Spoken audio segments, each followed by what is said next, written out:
Hi friends, ఈ రోజు నేడు సమాజంలో ఏం జరుగుతుంది? రోజు న్యూస్ పేపర్ లో ఏం వింటున్నాం? ఎగ్జామ్ ఫెయిల్ అయ్యాం, వెంటనే సూసైడ్. తల్లిదండ్రులు తిట్టారు, సూసైడ్. లవ్ ఫెయిల్యూర్ అయింది, సూసైడ్. ఇలా ప్రతిదానికి సూసైడ్ ఒకటే పరిష్కారం కాదు.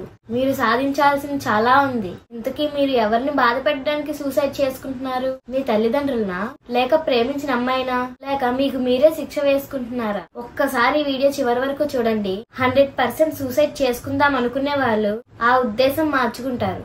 ఎవరైనా డిప్రెషన్ లో ఉంటే ఈ వీడియో తప్పక షేర్ చేయండి. ఓకే, మీరు ఉద్రేకంలో సూసైడ్ చేసుకున్న తర్వాత ఏం జరుగుతుందో తెలుసా?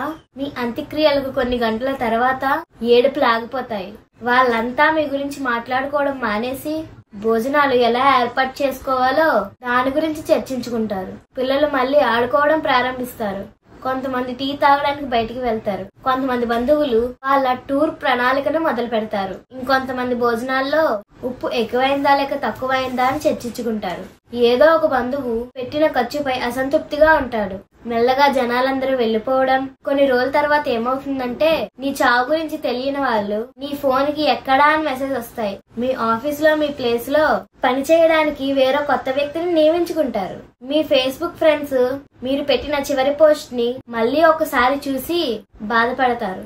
మీ బంధువులు మరియు పిల్లలు ఈ కార్యక్రమం అయిపోయిన తర్వాత ఇంకా వాళ్ళ జీవితాల గురించి ఆలోచించడం మొదలు పెడతారు. ఒకవేళ మీకు పెళ్లైనట్లయితే జీవిత భాగస్వామి తన శాశ్వత జీవితం ఎలా గడపాలని ఆలోచిస్తుంది. పండగలు, సినిమాలు, క్రికెట్ మ్యాచ్లు అన్ని ఎప్పట్లాగే వచ్చి వెళ్ళిపోతుంటాయి. పువ్వులు మళ్ళీ వికసిస్తూ ఉంటాయి. కాలాలు మారుతూ ఉంటాయి. జీవితం మెల్లగా పాత రొటీన్ లోకి వెళ్ళిపోతూ ఉంటుంది. ఈ ప్రపంచం మెల్లగా మిమ్మల్ని ఆశ్చర్యకర వేగంతో మర్చిపోతుంది. సంవత్సరం తర్వాత ఎవరో ఒకరు మీరు లేని ఆనవారిని ఒక ఫోటోలో చూసి క్షణకాలం ఆగిపోతారు. కొన్నాళ్ళ తర్వాత మీకు బాగా దగ్గరైన వాళ్ళు కూడా మిమ్మల్ని తక్కువగా గుర్తుపెట్టుకుంటారు. ఆఖరికి మీ పేరు ఎవరు పలకని రోజు కూడా వస్తుంది. మీరు ఎంతమంది కోసం మీ జీవితం త్యాగం చేశారో, ఎన్ని రాత్రులు కష్టపడ్డారో, ఎన్ని రాత్రులు బాధపడ్డారో, ఎంతమంది కోసం మీరు ఎన్ని మంచి పనులు చేశారో ఈ జనాలు ఏమి పట్టించుకోరు. అలాంటి చావు కోసం ఎందుకు మీరు సూసైడ్ చేసుకుంటున్నారు? ఎగ్జామ్ తప్పారా? పోనీయండి, నెక్స్ట్ టైం సప్లిమెంటరీలో క్లియర్ చేస్తే సరిపోతుంది. దానికి చావు వరకు వెళ్లడం ఎందుకు? తల్లిదండ్రులు తిట్టారని సూసైడ్ చేసుకునేవారు కొంతమంది. ఆ మాత్రం తిట్టే అధికారం వాళ్లకు లేదా?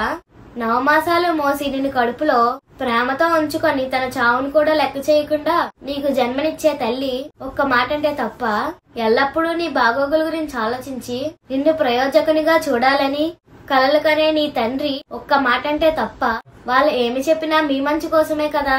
వాళ్ళ మాటకు విలువివ్వండి. చనిపోయి వాళ్ళ కడుపు కోతకు కారకులు కాకండి. ఇకపోతే ఎక్కువ సూసైడ్లు లవ్ ఫెయిల్యూర్. లవ్ చేస్తే తల్లిదండ్రులను చేయండి. వాళ్ళ లవ్ ఎప్పటికీ ఫెయిల్ అవ్వదు. ఎవడో ఒకరు 2 నెలలు పరిచయం అయ్యాడని, వాళ్ళ ప్రేమ దక్కలేదని వాళ్ళ గురించి ఆలోచించి చనిపోవడం ఎంతవరకు కరెక్ట్?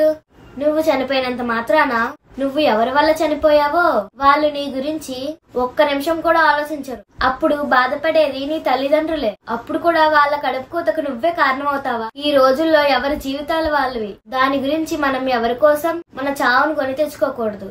ప్రపంచం మిమ్మల్ని మర్చిపోవడానికి వేచి ఉంది. మీరు ఎవరి కోసం పరిగెడుతున్నారు? మీరు ఎవరి కోసం ఆందోళన చెందుతున్నారు? నీ జీవితం నీది.